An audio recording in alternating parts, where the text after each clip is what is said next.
it is your buddy, Peace and Harmony, with you here today.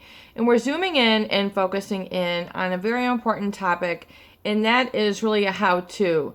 A how-to dispel the gaslighting that has occurred when you are or have been in a relationship with a narcissist or a psychopath.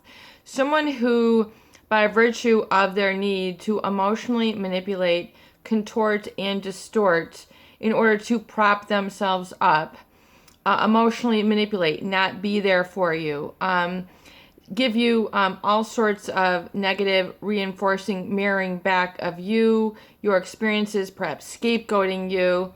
And that has caused an experience of gaslighting, causing you to doubt, did did you send that email? Did you feel that way? Did you do this? It can become rampant until you really are able to see clearly. But oftentimes the gaslighting creates an experience of almost like an emotional or psychological hijacking for those people who are vulnerable and don't realize it is occurring. They're not able to sort it out. They end up giving in to the gaslighting. It becomes multifaceted. It can be on a number of different levels, from the email to the pictures to the things that you've said, to attacking you for your tone, to the way that you walked, to your hair or whatever it is.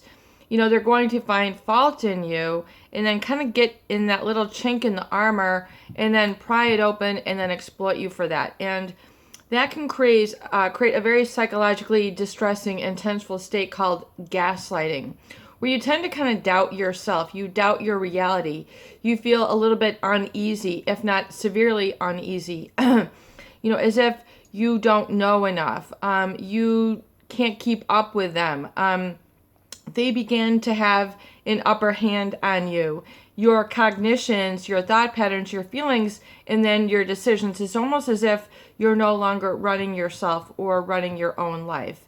And oftentimes people will give into this in the name of love. In other words, they begin to feel, well, this may be what love is to give into this, to give into this illusion, to give into this mindset. After all, this person has a lot of people who like them. They're extremely charismatic. They have a lot of money. They have a lot of clout. They have a lot of connections. Or they're just downright a bully. And so it can be very intimidating. So if one does not have the tools, one does not know how to stand up. And then this can then occur and, slowly, gradually over a time, erode away at your self-belief, almost like the way erosion and weathering works on, a stone or a mountain. It just, little by little over time until it becomes very severe. And you don't notice it while it's happening. It's oftentimes underneath conscious awareness. One doesn't say, wow, well, maybe it would be really great if I were to doubt myself and, berate myself and minimize myself and shut myself down. Yeah, that would be in my best interest. One does not consciously make that decision. It's almost as if the decision is being made for you. And then you begin to, become engaged in this whole battling of wits, battlings of mind, and then meanwhile, the psychopath is getting what they want, keeping the upper hand, having the delight in that very excruciating kind of sadistic pain that they tend to enjoy inflicting on others. In fact, if you look at the neurology of a psychopath, as well, and they look at and we're talking about severe cases here as well, because oftentimes when it's very severe, you're getting more into the realm of people who are demonstrating psychopathy, antisocial personality disorder, or just really severe lack of empathy and really cruelty and callousness. And if you look at the neurology of a psychopath, their brain centers are wire and fire differently than most people. In other words, the brain does something different. It doesn't, behave in the same way. It doesn't elicit the same neurochemicals the way a quote unquote normal or healthy brain would. There are. It's very interesting, and we're just going to speak on this very quickly and get back to how to overcome the gaslighting. When they look the neurological basis, it's very interesting because we talk about lack of remorse, when you have lack of remorse, when someone has lack of remorse, they don't have any regret. They don't have any qualms about what they've done. They don't feel bad the fact that they've destroyed someone financially. They don't feel bad that they have, created a broken home for their kids. They don't feel bad that they've taken down someone's business. In fact, they take a grain, or if not, a huge amount of pleasure from this conquering. To them, that is life as usual, business as usual. Most people would not be able to stomach the sort of inequality and lack of integrity and unethical behavior and thought patterns and feelings that they engage in. And really interesting here, the neurological basis, there's a wonderful article written by Tanya Lewis, a staff writer, on live science for the Huntington Post, which is a U.S., you can look it up, HuffingtonPost.com. And she goes furthermore to talk about how psychopaths are usually described as having a lack of feeling, a lack of empathy, basically. And a new study gives points at the neurological basis for that dearth of feeling, or dearth meaning absence, or death of, lack of. It's pretty severe. And basically she states when psychopaths, people with psychopathy, imagine others experiencing pain, for example, their hand getting closed in a door, a mallet coming across their head, something heavy dropping on their foot. The pain regions associated with empathy and concern for others fail to activate or connect with brain regions or areas involved in emotional processing, decision making. And in addition to a lack of remorse, psychopathy is also characterized by what she, of course, describes as shallow affect, which means shallow feeling. They just, they're at a funeral and, they're not really feeling it. Their dog dies, they're not really feeling it. They've just broken a home, they're not really feeling it.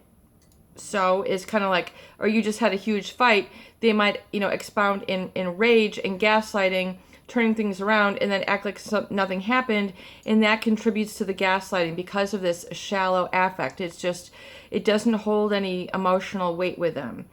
And we're talking about the, the shallow affect glibness, which means, kind of a superficial reactivity, or kind of what you call like a sardonic or a black humor, very sarcastic humor. Often, others are the butt of the joke. Someone has to pay the price of the joke, and it's going to be somebody else, sometimes you. And manipulation and callousness, which basically meaning they're very insensitive. Callous, if you think of a callus, on your foot or something, it doesn't feel the road, thick-skinned, not feeling anything. If you were to be numbed out or anesthetized, like for a dental process, and they're drilling your teeth, you can't feel it. That's the same emotional reaction. They just feel numb. They don't have any feeling. So it's a very good analogy when you understand it. And so that's why I think hopefully you'll realize that you cannot change these people, and it's really best to let them go and not, continue to battle them or confront them. Also, when you realize that and acknowledge that, that'll also help you to dispel the gaslighting, because you realize it's inflicted by somebody who does not have that feeling. They're doing it for a purpose, to sometimes even destroy, hurt, and maim you. Basically, she goes furthermore, a little bit of stats, psychopathy in prisons is about 23%, the general population about 1%, so we're talking 1 in 100 people, or 1 in every 4 in prisons. But she looks at the neurological roots of the disorder, and, if you look at kind of the spectrum of psychopathy, really more severe to more medium to more mild cases, it is all on a spectrum. So she was looking at very interesting research here, and how they were divided into highly psychopathic, moderately, and then more mild cases, they scan the brains of these participants, meaning with like an MRI, CT scan, and showing them images depicting physical pain. So, again, the finger getting cut in the door, the heavy object, the mallet on, etc. And then they were told to, imagine the accident happening to themselves or to somebody else. And then they, were also shown neutral objects like just, someone's hand on a doorknob or something of that nature. And then they noted that the highly psychopathic individuals imagined the accidents happening to themselves, their brains lit up. It means it showed heightened activity. In the anterior insula, the anterior mid-cingulate cortex, and the somatosensory cortex, and the right amygdala. Basically, these are all areas involved in empathy. So when they imagined it happening to themselves, their brains lit up. And that response was quite pronounced. It was, very obvious. And so, in other words, suggesting that they are they are sensitive to thoughts of pain. But when they imagined the incidents happening to others in the very kind of highly psychopathic individuals, their brains, it failed to light up when they imagine it to helping others in the regions associated with the empathy. So very much, no neural activity is firing and wiring in these areas. In fact, the area involved in pleasure, the ventral striatum lit up instead. Furthermore, these individuals showed abnormal connectivity between the insula and the ventromedial prefrontal cortex, an area important for empathic decision making. And by contrast, the less psychopathic individuals showed more normal brain activation and connectivity in these areas. So basically, when you're talking about, severely psychopathic individuals, they are not, they understand pain when it happens to themselves, and they do not understand pain when it happens to others. It does not register. In fact, they get a little bit of a pleasure, a highly aroused state when they see it happening to others. So you can see that this, gives them a reward for putting people into distressed states. And, especially in the, when we talk about psychopathic individuals, they are aware that they are different and they are aware of what they're doing, but to them it is effective, it is business as usual. It's just how they should proceed. It's just how they feel that they get what they want. They are deriving a pleasure, a reward from it. And, it's kind of like the evil laugh or the sinister laugh. I mean, so if you have been gaslighted by this individual who's caused you to succumb to this tension state, realize that this person is taking or deriving some pleasure, doesn't get where you're coming from, but has done that to sort of weaken you and, get that pleasure of being able to control others. Sadistic, meaning, taking pleasure. I mean, it's up to you to decide. Do you understand what I'm saying? I want you to, furthermore, just the takeaway is that the feeling that you have, experienced something, an abnormal tension, a feeling of self-doubt, that has proliferated and then been mirrored back to you, it is best to not play around with that sort of fire. It is not best to succumb or be seduced by that. Even if you might feel, inextricably trauma bonded to this individual, which can be a very strong bond, it's important to realize and take a realistic assessment of what has occurred and begin to now make decisions on the side of self-belief. Caring for yourself, visualizing what you actually need, not what has been repressed, because these individuals oftentimes, because they don't have empathy, they will repress your needs. They will mirror back to you that you don't have this or that your needs are wrong. And it's very life draining and anti-life. As a viewer so aptly stated, it's anti-creativity. And so that is not a good place or a positive place for you to be under that. So realize that they're not going to reflect back the okayness of your needs, your voice, your personality, your talents. they're going to keep that ground down. They're going to keep that extinguished. They're going to squash it really at the opportunity, but they're going to keep you around to help you remind them of how powerful they are. So you don't want to get caught in that double whammy. You need to then begin to not only understand what has occurred, realize the how and the why, and then furthermore say, okay, enough is enough. I am now, finding and locating that internal voice, that internal locus of control, the I matter, I deserve, I am, and begin to feel the importance and the significance of that now for you to validate yourself and not seek that validation from others.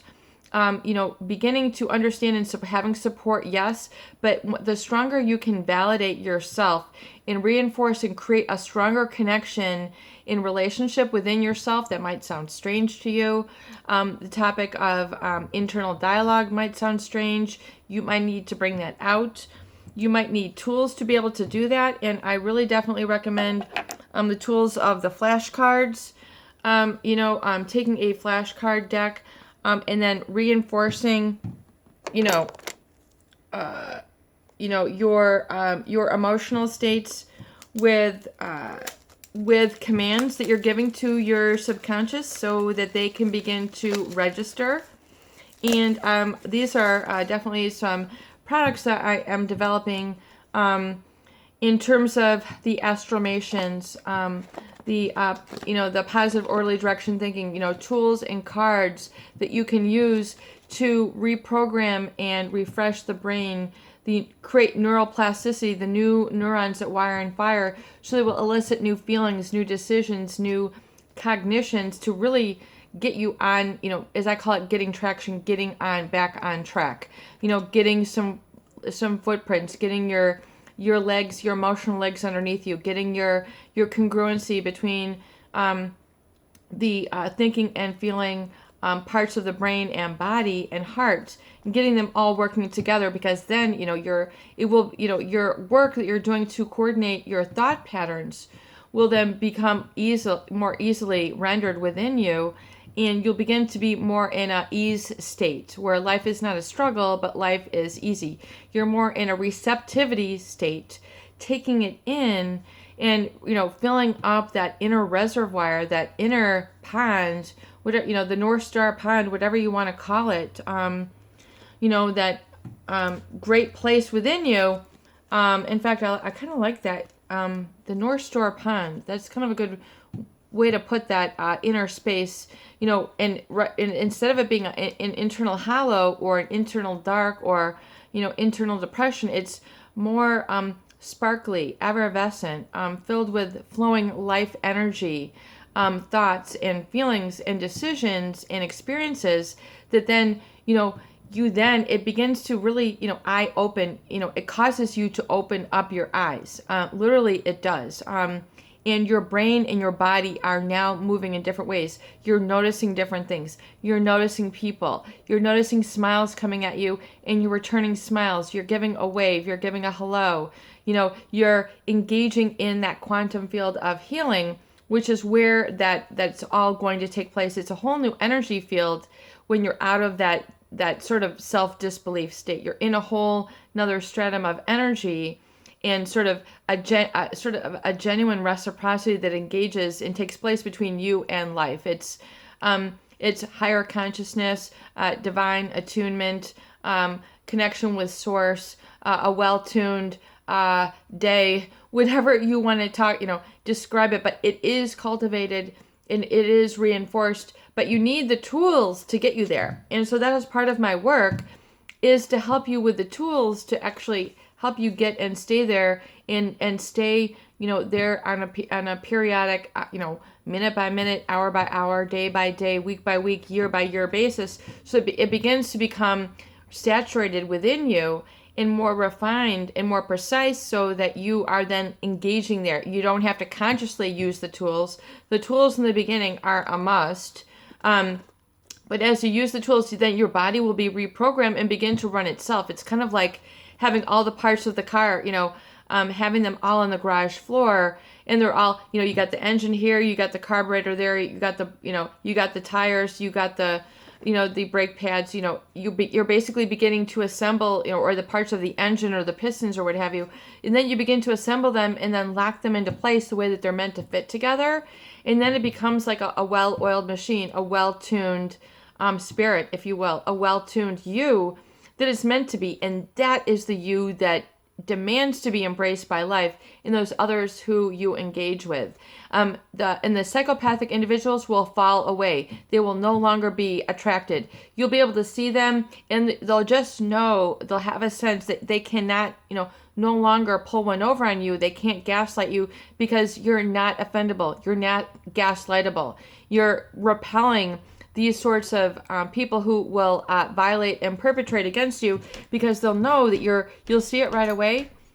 You're gone. You're done. They can tell through the look in your eye, your body language, the way that you carry yourself, and then the language that you're using and deciding, and the choices that you make in your life will not go there.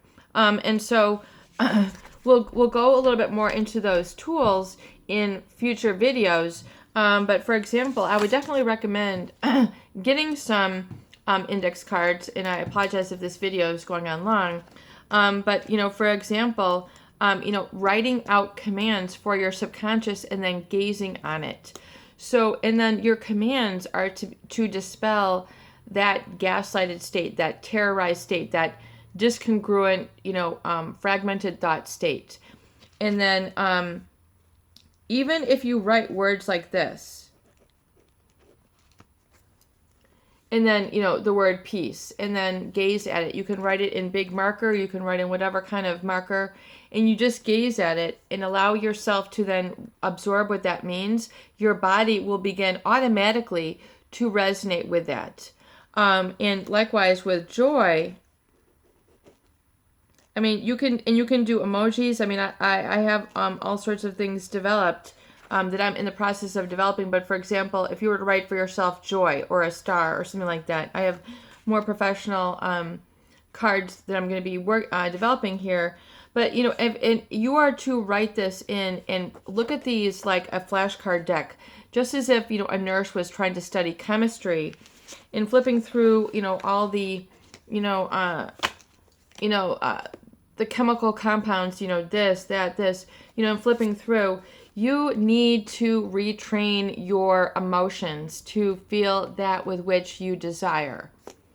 And I'm going to be going a little bit more in depth, but that is an idea and a very specific tool that can help you dispel the horrific experience of being in a gaslighted state by a psychopath or a narcissistic type of individual. It is your buddy, Peace and Harmony, with you here today, and I hope that these videos do help. Please share and please subscribe for more great tools, videos, discussion, and support.